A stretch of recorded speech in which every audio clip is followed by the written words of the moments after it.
बिस्मिल्लाहिर्रहमानिर्रहीम। Dear student, अस्सलाम वालेकुम। मैं हूं राना इरफान और आप देख रहे हैं AIOU assistant. Islamic world open university ने कुछ तब्दीलियां की हैं और मेरी वीडियो आने में थोड़ी जो है लेट हो गया हूं मैं वीडियो बनाने में।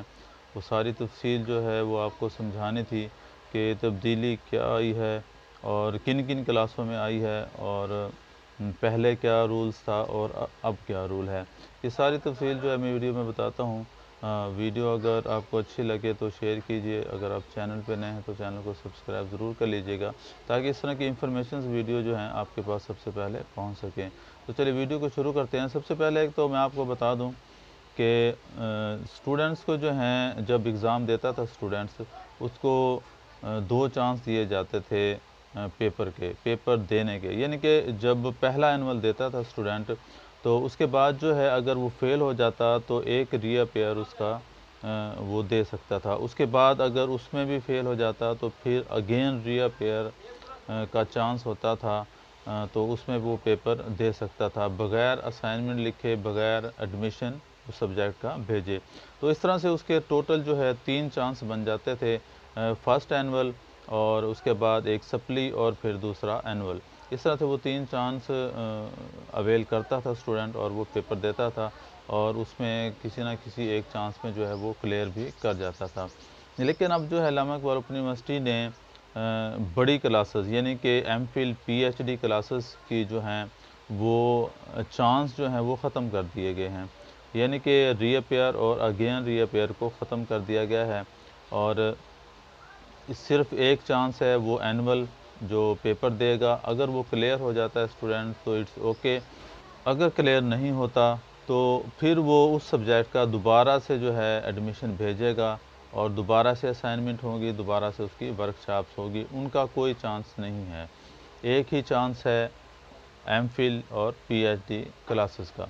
उसके बाद बात करते हैं BA क्लासेस की, जिसके अंदर BA, BS, BCom और MA लेवल की तमाम क्लासेस जो हैं, B.Ed वगैरह, MSc वगैरह, ये सब क्लासेस जो हैं इनको जो है एक चांस दिया गया है।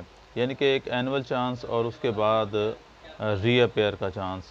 अगर वो एनुअल में पहले एग्ज़ाम में वो क्लियर नहीं कर सकते तो दूसरा चांस उनको एक दिया जाएगा जो रीअपेयर का है।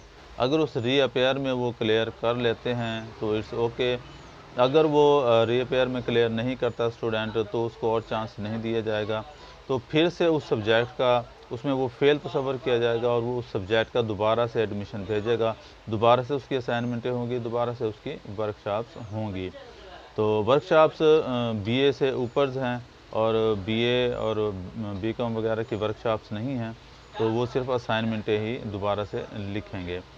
तो अब जो है बात करते हैं मैटर कैफ़े की। मैटर कैफ़े की अभी उन्होंने तब्दीली नहीं की है। मैटर कैफ़े ICOM की जो क्लासेस हैं उनके उसी तरह से 3 चांसेस हैं, यानी कि पहला एनुअल और उसके बाद ज़िमनी इम्तिहान जिसे सप्ली कहते हैं, उसके बाद दूसरा एनुअल। पहला एनुअल के बाद रीअपेयर है, उसके बाद फिर अगेन रीअपेयर वो अवेल कर सकते हैं। इस तरह से 3 चांस उनके पास हैं। फर्स्ट एनुअल के बाद 2 चांस उनके बचते हैं। इस 3 बार एग्ज़ाम दे सकते हैं। तो उम्मीद है ये सारी इन्फॉर्मेशन आपको समझ आ गई होगी। मेरे ख़्याल में तो ये कोई ख़ास तब्दीली से उनको फ़ायदा नहीं होगा।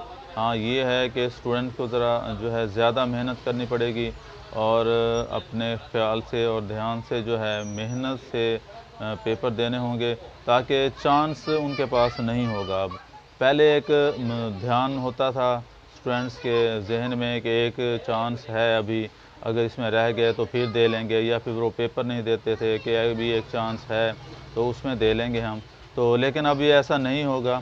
तो आपने क्या करना है, एग्ज़ाम टाइम पे तैयारी करनी है एग्ज़ाम की और चांस को मिस नहीं करना। मिलते हैं नेक्स्ट वीडियो में। Thank you for watching. अल्लाह हाफिज़।